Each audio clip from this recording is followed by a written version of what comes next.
বাসায় অতিথি আসলে এমন বিরিয়ানি রান্না করবেন না যেটা খেয়ে কিনা অতিথি খাটে ঘুমিয়ে থাকবে আর ঘুম থেকে উঠে যাইতেই চাইবে না। সারা জীবন শুধু মেহমানকে বিরিয়ানি রান্না করে খাওয়াতে হবে, শুধু একটাই কারণ, আমার হাতে জাদু আছে। আজকের এই বিরিয়ানি রান্না দেখলে আপনিও কিন্তু পারবেন আমার মতো জাদু করে রান্না করতে। চলুন দেখে নিই। 1 কাপ পরিমাণ তেলে 1 কাপ পরিমাণ পেঁয়াজ কুচি দিয়ে দিলাম, দিয়ে দিচ্ছি আদা রসুন পেস্ট, ভাজা জিরের গুঁড়া, শুকনা মরিচের গুঁড়া, আর দিলাম সামান্য গরম মশলা গুঁড়া, স্বাদ অনুযায়ী লবণ। এবার রাঁধুনি তেহারি মশলা দিয়ে বিরিয়ানি রান্না হবে। একটা প্যাকেট ফুল দিয়ে দিলাম। 1 কেজি পোলাওয়ের চাল, সাথে 2 কেজি গরুর গোস্ত দিয়ে আজকের বিরিয়ানি রান্না হবে। মশলা কষানো হয়ে গেলে এবার গরুর গোস্ত দিয়ে দিলাম। গরুর গোস্তর পিসটা একটু ছোট ছোট টুকরা করে দিলেই কিন্তু সুন্দর হয় বিরিয়ানি। এবার যতটা সম্ভব কষাতে হবে মশলার সঙ্গে এই গোস্ত। তারপর ঢাকনা দিয়ে ঢেকে রান্না করব 15 থেকে 20 মিনিটের মতো। এর মধ্যে আমাদের এই বিরিয়ানির রান্নাটা কিন্তু কমপ্লিট হয়ে গেল। এখন আমি দিয়ে দিচ্ছি পোলাওয়ের চাল।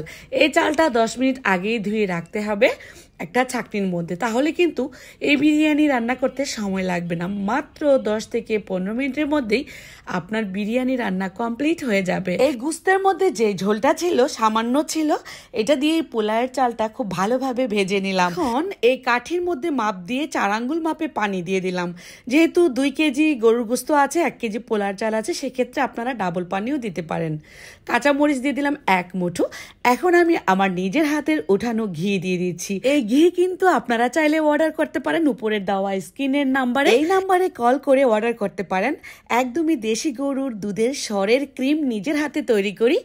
এটা দেওয়ার পর যে সারা বাড়ি গন্ধে মৌ মৌ করবে এই বিরিয়ানির, কিভাবে মেহমান যাবে বাসা থেকে বলেন তো?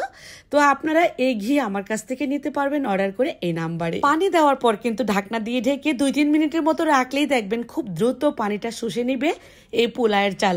অবশ্যই সামনে দাঁড়িয়ে থেকে এই কাজটা করবেন, না হয় কিন্তু নিচ থেকে পোড়া লেগে যেতে পারে। এভাবে নাড়তে হবে, আমি যেভাবে নাড়ছি একটা সাইড থেকে ঘুরিয়ে ঘুরিয়ে নাড়বেন। নিচের ভাতটাকে উপরে উঠিয়ে দিবেন, তাহলে সব দিক থেকে বিরিয়ানিটা রান্না পারফেক্ট হবে।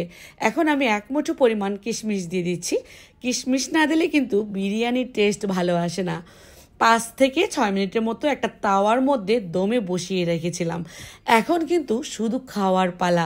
এত সুন্দর হয়েছে এই বিরিয়ানি, সেটা আর বলার ভাষা রাখে না। এই বিরিয়ানি এত ঝরঝরে হবে, আর রান্নাটাও কিন্তু একদম সাহস করে দেখানোর চেষ্টা করলাম। হাতের কাছে যা আছে তা দিয়েই আপনি একদম পারফেক্ট বিরিয়ানি রান্না করতে পারবেন আমার মতো করে, এমন ঝরঝরে।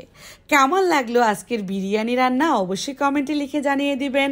আর সবাই অনেক বেশি ভালো থাকবেন, সুস্থ থাকবেন।